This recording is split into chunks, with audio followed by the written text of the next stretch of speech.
ची जी काही रात्र आहे 3 एप्रिलची तो अनेक भागांमध्ये वादळी वाऱ्यासह पडणार आहे। सध्या काही ठिकाणी वाहतुणी पावसाची नोंद झालेली आहे। बीड जिल्ह्यातल्या वडवणी परिसरातील काही भागांना अतिशय नदीला पाणी जाईल अशा परिस्थिती निर्माण झालेली आहे। ही पुढे संध्याकाळी कोणत्या भागांमध्ये पुन्हा उद्भवू शकते याचं देखील ह्या व्हिडिओमध्ये विश्लेषण पूर्णपणे आपण करतो आहे। तर लक्षात घ्या, उद्याचा 4 तारखेचा पाणी किंवा 5 तारखेचं पाणी कधी कधी उघडणार आहे, कोणत्या जिल्ह्यातून माघार घेतोय। तत्पूर्वी आपण आता पहिले सांगली जिल्ह्यामध्ये सध्या काही तुरळक भागांमध्ये पाणी चालू आहे। हा पाणी सोलापूर परिसरामधनं धाराशिव मार्गे लातूर नांदेड पट्ट्यापर्यंत काही मोजक्या भागांना जाणार आहे। पाऊस अवकाळी सर्वदूर होत नसतो, विजां वगैरेमुळे काही ठिकाणी नुसते शितोडे पडतात, तर अशी परिस्थिती आहे। पण सतर्क मात्र राहावं लागेल, कारण की विजांचा धोका अनेक ठिकाणी जनावरे दगावले आहेत। तुम्हालाही नांदेडकरांना, लातूरकरांना, धाराशिवकरांना, सोलापूरकरांना सतर्कता आहे। त्याच पाठोपाठ अहिल्यानगरमध्ये अनेक ठिकाणी विजा सुरू झाल्यात। पाथर्डी असेल, नेवासा पट्टा असेल, हा पाऊस पैठण गंगापूर मार्गे जालन्याकडे प्रस्थान करतोय। गेवराई पट्टा याच्यामध्ये आहे, काही ठिकाणी सुरू पण झालाय। ज्या घनसावंगी मार्गे तो लोणारकडे सरकतोय। ठीक आहे। संभाजीनगरच्या उत्तरेकडील भागांमध्ये कन्नड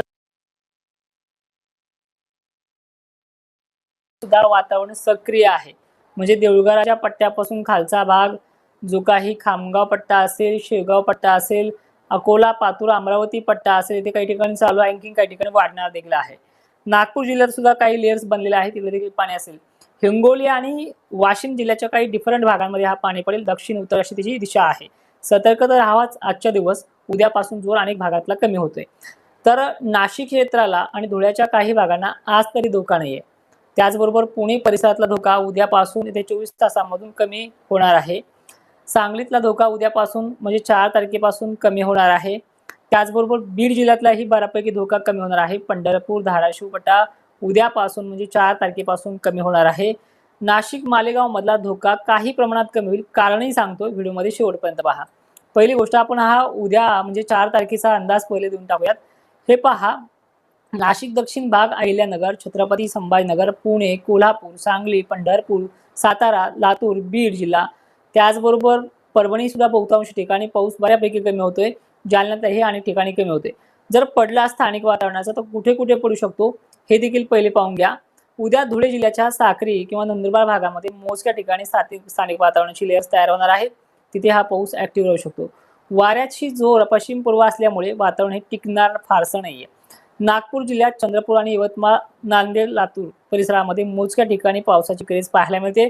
इथे मोजक्या ठिकाणी हा पाऊस होऊ शकतो, फारशी काही मोठा बदल नाही। अमरावती उत्तर भाग या भागात देखील स्थानिक वातावरणाचा परिणाम पाहायला मिळू शकतो गरमीच्या लेवलमुळे। 5 तारखेपासून सगळे कामे तुम्ही सुरळीत पार पडू शकता। महाराष्ट्रातल्या संबंध जिल्ह्यातून पाऊस माघार घेतोय। पण सगळ्यात अगोदर म्हणजे उद्या येत्या 24 तासाचेही अगोदर पश्चिम महाराष्ट्र आणि दक्षिण महाराष्ट्र, मराठवाड्यातल्या लातूरच्या वरचा भाग, बीड वगैरे भाग, लातूर परिसर सुद्धा आहे, परभणी आहे, जालना आहे, छत्रपती संभाजीनगर आहे, विशेष करून बुलढाणा सुद्धा आहे। या भागातनं पाऊस आता माघारी घेतोय।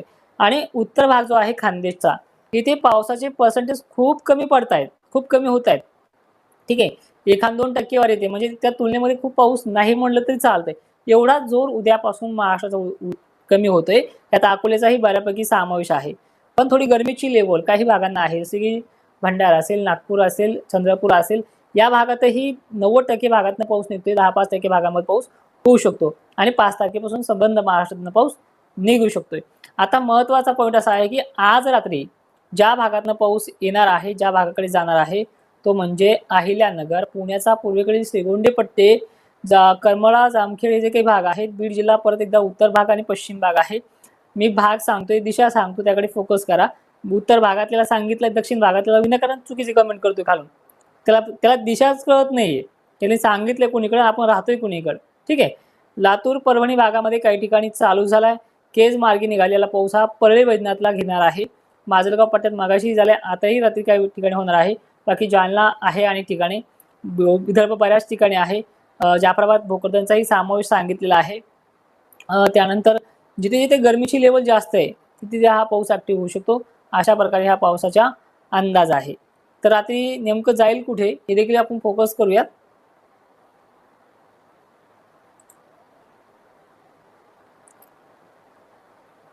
जालन्याचं नाव तर घेतलंय, बीड आहे, परभणी मोजक्या ठिकाणी आहे, वाशिम तुरळक ठिकाणी आहे, हिंगोलीचा पण समावेश आहेच काही ठिकाणी।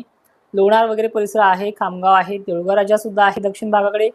त्यानंतर सिंदखेड राजा परिसर सुद्धा आहे, शेवगाव पट्टा आहे, अकोला अमरावती चालू आहे, काही ठिकाणी अजूनही वाढणार आहे. वर्ध्याचा सुद्धा भाग आहे, चंद्रपूर पश्चिम भाग आहे, किनवट नांदेड परिसर आहे, माहूरगडाच्या काही मोजक्या भागांमध्ये डोंगराळ परिसरामध्ये जाऊ शकतो. नागपूर पश्चिम भाग आहे. जळगावला फारशी काही महत्त्वाचा वातावरणाची दिसत नाही, पण जळगावच्या भागातल्या शेतकऱ्यांनी आजचे दिवस सतर्क राहा. छत्रपती संभाजीनगरच्या कन्नड, गंगापूर, सिल्लोड परिसर हा भाग देखील आहे, पैठणचा समावेश त्यामध्ये केलेला आहे. अहिल्यानगरचा उत्तर भाग काही ठिकाणी, तर पूर्व भाग देखील आहेच, बऱ्याच ठिकाणी पूर्व भाग आहे, दक्षिण आहे, चालू आहे सध्या. पाचोड पैठण साईड देखील आहे. त्यानंतर सोलापूरच्या भागात गरमीची आणि उष्णतेची लेवल पाहता वादळी वातावरण सक्रिय होण्याचा अंदाज आहे, त्यामुळे ह्या शेतकऱ्यांनी देखील अंदाज लक्षात घेऊन आपले कामं करायचे. उद्यापासून तुमचा पाऊस कमी होतोय.